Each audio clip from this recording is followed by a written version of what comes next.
नमस्कार, स्वागत, अभिवादन आपका। मैं दुर्गेंद्र चौहान हूं। उत्तर प्रदेश में विधानसभा का गठन हो गया है। 18वीं विधानसभा का गठन हो गया, विधानसभा अध्यक्ष का चुनाव हो गया और आज सभी दलों ने विधानसभा अध्यक्ष को सर्वसम्मत से, आम सहमत से, सर्वमति से ले जाकर आसन पर स्थापित कर दिया। मुख्य रूप से जो दो बड़े चेहरे नजर आए वो योगी आदित्यनाथ मुख्यमंत्री यानी नेता सदन और नेता विरोधी दल अखिलेश यादव समाजवादी पार्टी के मुखिया, सपा गठबंधन के नेता और उत्तर प्रदेश के पूर्व मुख्यमंत्री। ये दृश्य, इसके अलावा कांग्रेस की आराधना मिश्रा और जो अन्य सहयोगी दलों के लोग थे, बहुजन समाज पार्टी के नेता, ये लोग सब वहां मौजूद थे। लेकिन जो विधानसभा का रंग नजर आया है आज, अपना अपना तरीका, हर आदमी ने अपने अपने तरीके से इस दृश्य को देखा, परिभाषित किया। देश के तमाम बड़े पत्रकारों ने भी इसको अपने तरीके से परिभाषित किया। बड़े पत्रकार इसलिए कह रहे हैं कि वो दिल्ली में बैठते हैं, बाकी मेरी नज़र में कोई छोटा बड़ा पत्रकार नहीं होता। जो हमारा गांव गली कस्बे में रहने वाला पत्रकार भी पत्रकार है और दिल्ली में बैठा भी पत्रकार ही है। तो बड़ा, लेकिन चूंकि दिल्ली में बैठते इसलिए कहा जाता है कि बड़े पत्रकार हैं। विषयांतर के बजाय सीधे विषय पर आते हैं। आज ये दृश्य तमाम संकेत और संदेश दे रहा है अलग अलग तरीके से। जिन लोगों ने बड़े ध्यान से विधानसभा के ये चित्र और विधानसभा में नेता सदन और नेता प्रतिपक्ष की बातें सुनी होंगी, उन्हें आने वाले दिनों में सदन कैसा रहेगा, सड़क पर क्या मुद्दे रहेंगे, विपक्ष की रणनीति क्या होगी और सत्ता पक्ष पर कितना अंकुश विपक्ष रखेगा, सत्ता पक्ष कैसे काम करेगा, ये सारी चीजें आज पहले दिन ही इसकी झलक मिल गई। आज मंथन में बात करेंगे विधानसभा के रंग।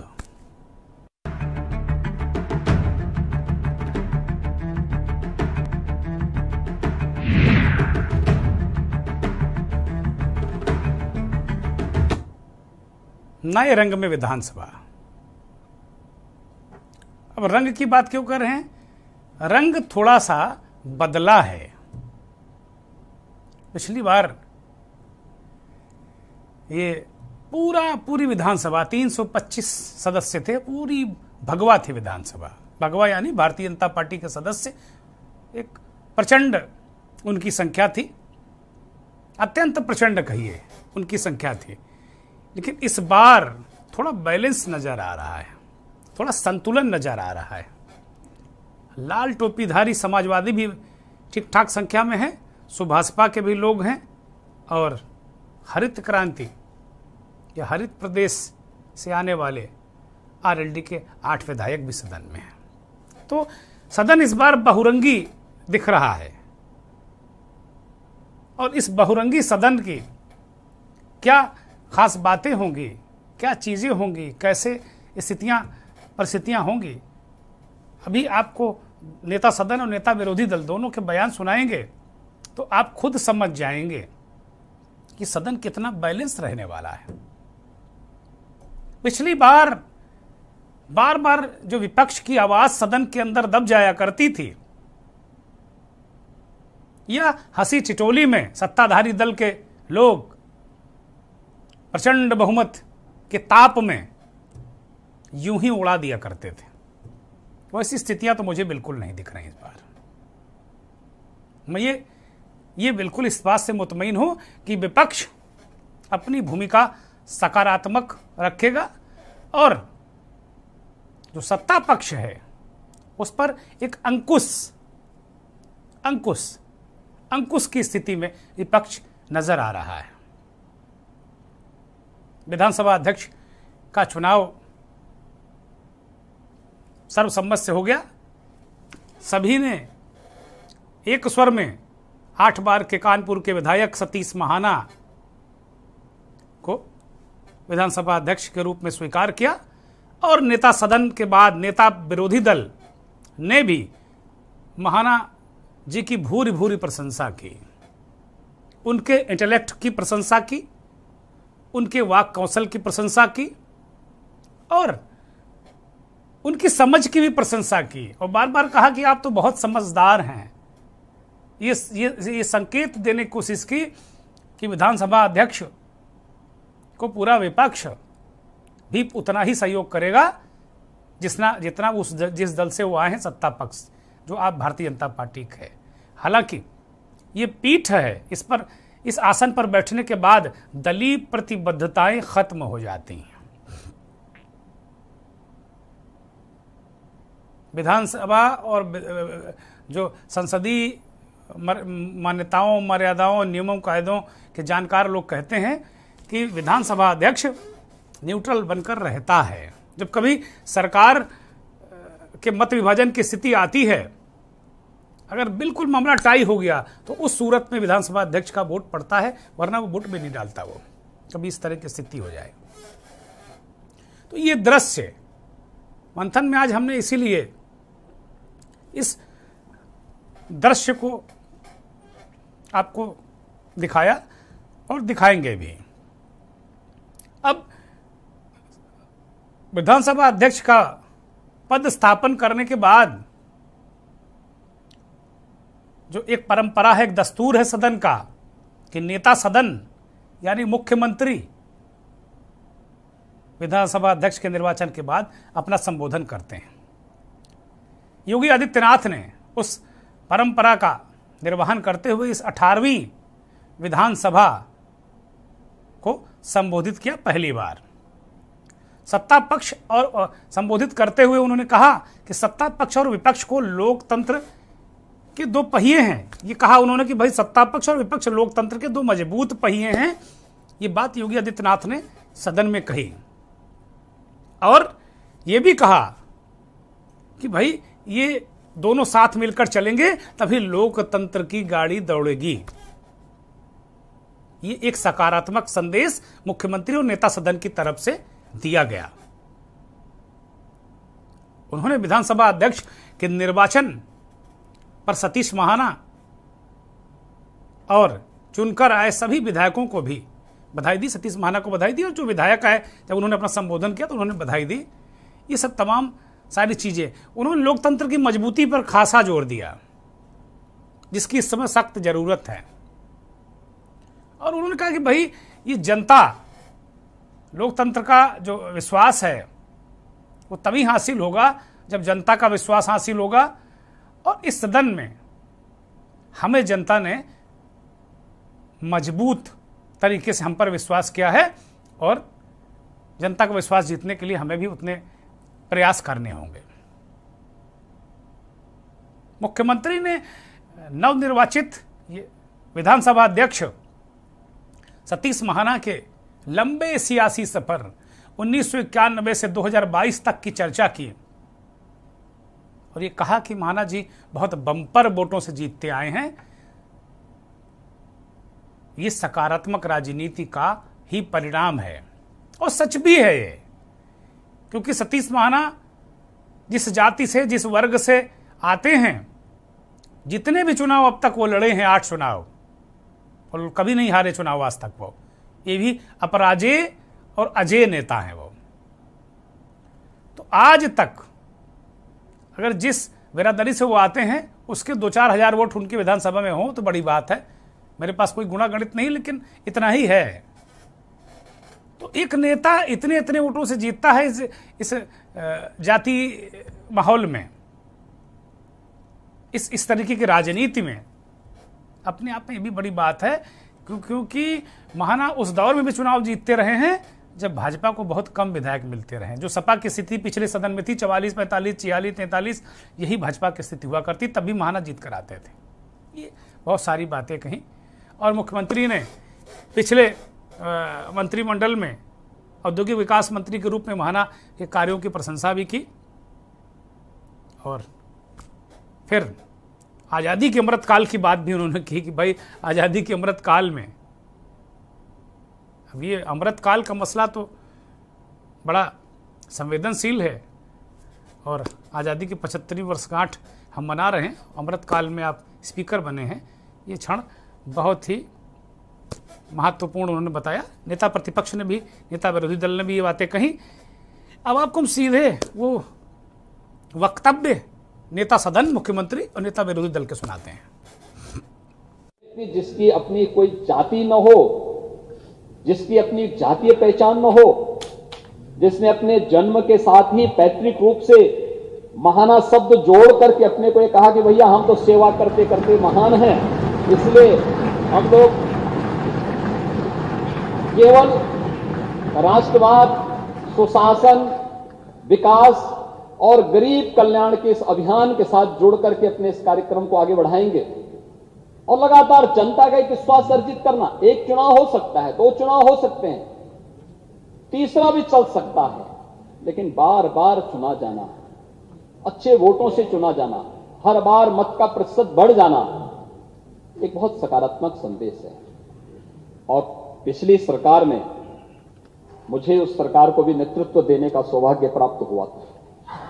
उस सरकार में औद्योगिक विकास मंत्री के रूप में जो कार्य किया, उत्तर प्रदेश के इतिहास में पहली बार उत्तर प्रदेश के अंदर 3,60,000 करोड़ रुपए से अधिक की निवेश के प्रस्ताव को जमीनी धरातल पर उतारने का कार्य करना था।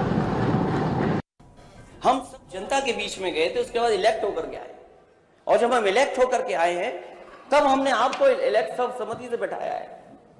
आपको उतना ध्यान देना पड़ेगा कि जो इलेक्टेड गवर्नमेंट है वो कहीं तानाशाह गवर्नमेंट ना बन जाए।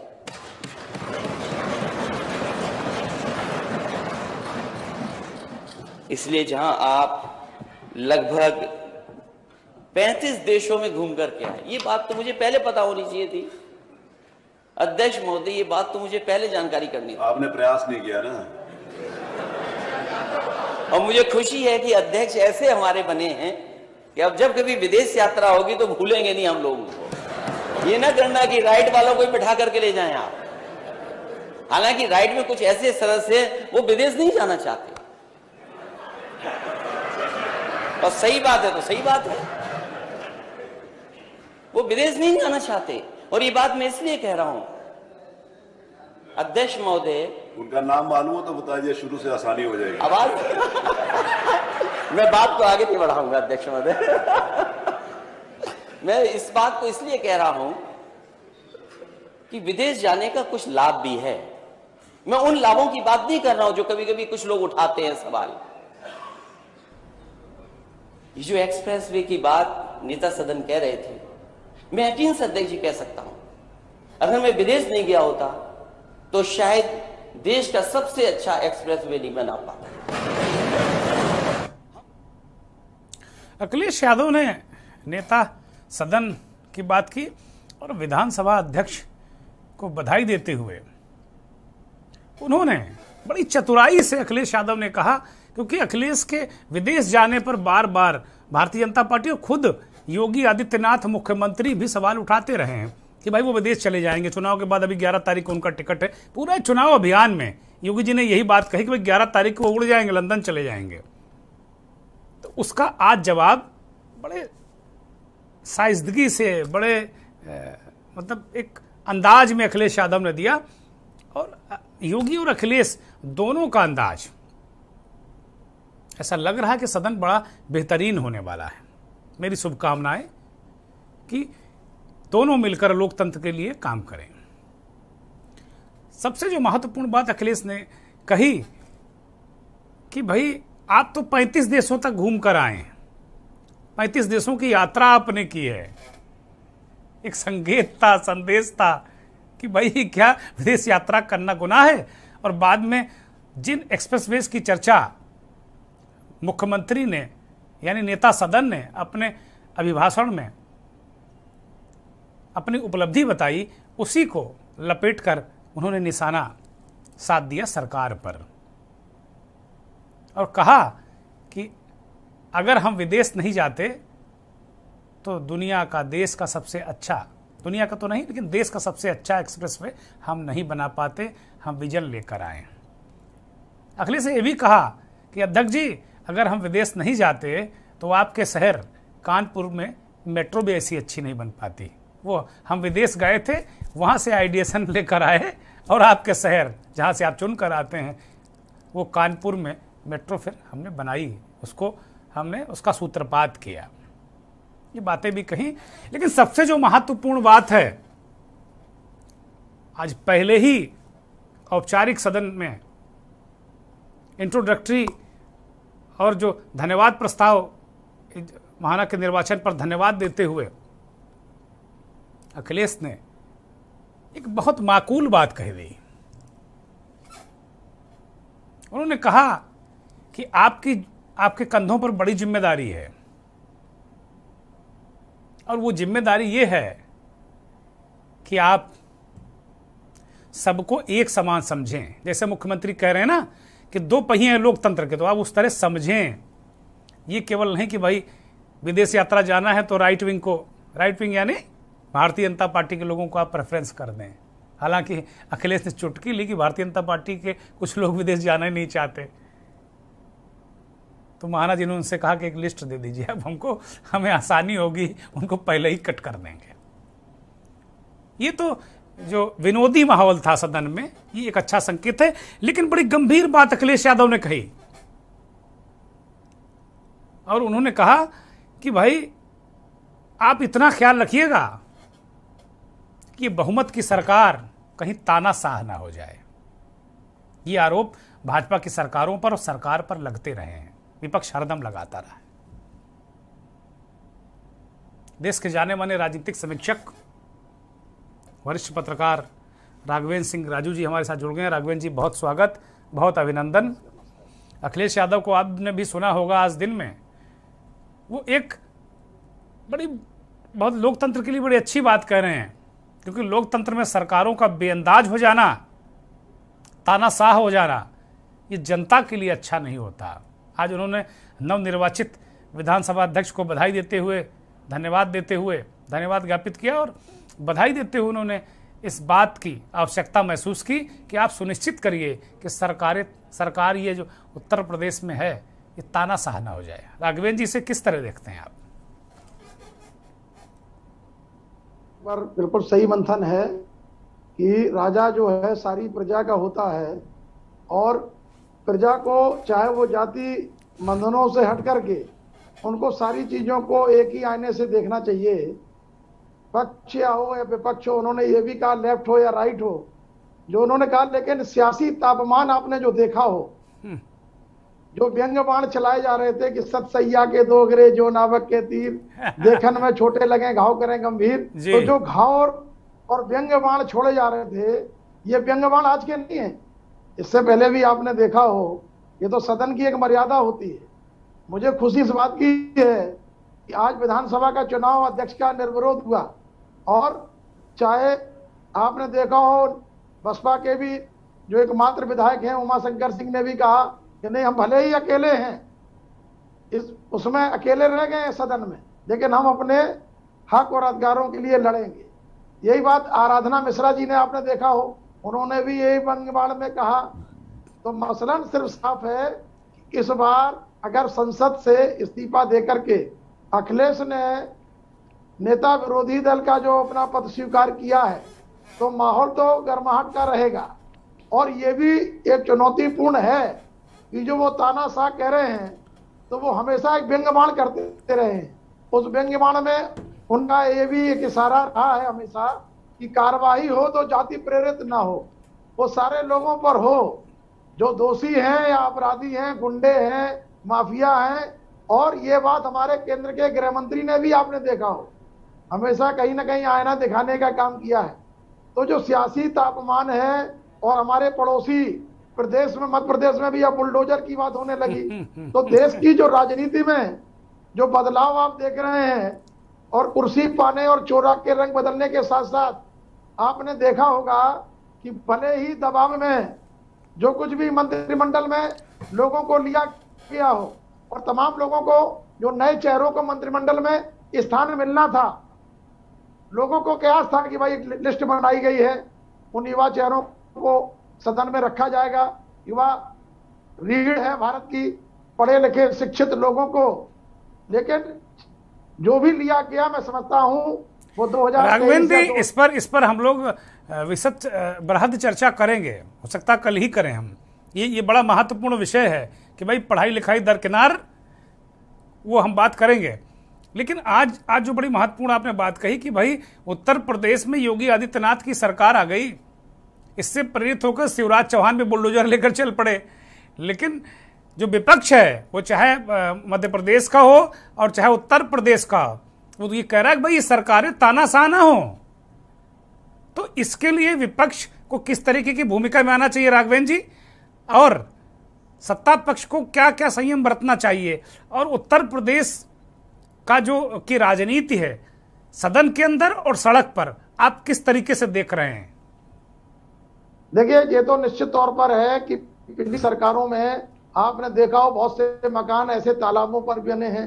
समाज निधि, पेंशन निधि, तमाम निधियों पर अगर सही तरीके से योगी सरकार का ये लोगों को भय अभी सताने लगा है। और पिछले एपिसोड में भले ही इन सब चीजों पर ना रहा हो, तो ये कहीं ना कहीं इंगित करता है। लेकिन जो विदेश यात्रा की बात है, तो मुझे ये लग रहा है, क्योंकि महाना जी ने यहाँ पर भारत में अप्रवासी भारतीयों को बुला करके एक निवेश का माहौल तैयार किया था। और भारत में जो विदेश यात्राएं हुई थी, तो सरकार को कहीं आईना दिखाने का काम उन्होंने किया है कि अगर विदेश गए थे और विदेश जाने के बाद भारत में, उत्तर प्रदेश में जो आपने निवेश का माहौल तैयार किया है, यहाँ पर उद्योग धंधे अगर बढ़ेंगे तो विदेश तो जाना पड़ेगा, चाहे अच्छी एक्सप्रेस वे बनाए, चाहे अच्छी फैक्ट्री लगाएं। परोक्ष रूप से राघवेंद्र जी, परोक्ष रूप से उन्होंने योगी आदित्यनाथ पर निशाना साधा है कि राइट विंग के कुछ लोग जाना नहीं चाहते, विदेश नहीं जाना चाहते। उन्होंने कहा है कि भारतीय जनता पार्टी या दक्षिण पंथ जो जिसको कटर करती है भारतीय जनता पार्टी, उसके तमाम लोग विदेश नहीं जाना चाहते। उन्होंने एक चुटकी ली है, एक पिन चुभोया है मुख्यमंत्री को। जी जी, तो ये निश्चित तौर पर है, ये चुनौतीपूर्ण है कि उत्तर प्रदेश में, ठीक है कि गुंडा मुक्त उत्तर प्रदेश हो गया है, लेकिन निवेश का माहौल बनना चाहिए। और यहाँ के जिस तरीके से महंगाई आज की है, वो उनकी तमाम बिंदुओं पर मैं समझता हूँ अखिलेश जी का फोकस इस बात पर है कि यहाँ पर निवेश का माहौल बने। अगर आप विदेश जाएंगे तो निश्चित तौर पर भारत में अगर निवेशक बहुत, हर जगह हर राष्ट्रों में भारत के लोग जो है संपन्न हैं, उनकी संपन्नता अच्छी है। तो जब वहां से आप नई चीजें ला करके यहाँ पर उसका कार्यवाहन करेंगे, क्रियान्वयन करेंगे, और मैं समझता हूँ इसीलिए पहली बार मैंने देखा है कि पूर्वांचल या जो इटावा बेल्ट में हमेशा लोक निर्माण विभाग रहता था, इस बार आपने देखा हो ये भारी भरकम विभाग उन्होंने पश्चिमी उत्तर प्रदेश रोहिलखंड के क्षेत्र में, माननीय जितिन प्रसाद जी, उनके अनुभव को, क्योंकि वो चाहते हैं कि गडकरी जी भी कहते हैं भाई, गडकरी जी का भी जो मंत्रिमंडल में स्थान है, और जिस तरीके से उन्होंने इस भूतल परिवहन से लेकर सड़क परिवहन तक जो कार्य किया है, और रोजाना उनके नए नए इंप्लीमेंट्स आते हैं, तो मैं समझता हूँ ऊर्जावान मंत्री हैं जितिन प्रसाद जी। तो ये एक नया जो बदलाव और बयान दिख रहा है, नए उत्तर प्रदेश में एक नए नए जो सेगमेंट हैं, नई नई चीजें देखने को मिलेंगी। और उस नए चीजों में विधानसभा में नया दृश्य दिखे, और विधानसभा भी एक अच्छा माहौल वहां पर क्रिएट हो।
वो मनमानी कर रहा है, वो गड़बड़ कर रहा है तो विपक्ष उसे पिन चुभोएगा। और लोकतंत्र का यही तकाजा है कि विपक्ष बीच बीच में सत्ता पक्ष को पिन चुभोता रहे, उसे बताता रहे कि गलत जा रहे हो, मनमानी मत करो। लोकतंत्र में आपको अगर जनता ने बहुत सारे वोट और बहुत सारी सीटें दे दी तो मनमानी करने के लिए नहीं, अखिलेश यादव इसे तानाशाही कहते हैं। बहुत शुक्रिया राघवेंद्र जी, बहुत धन्यवाद हमें समय देने के लिए और हमारे दर्शकों को बहुत अच्छा विश्लेषण बताने के लिए बहुत शुक्रिया आपका।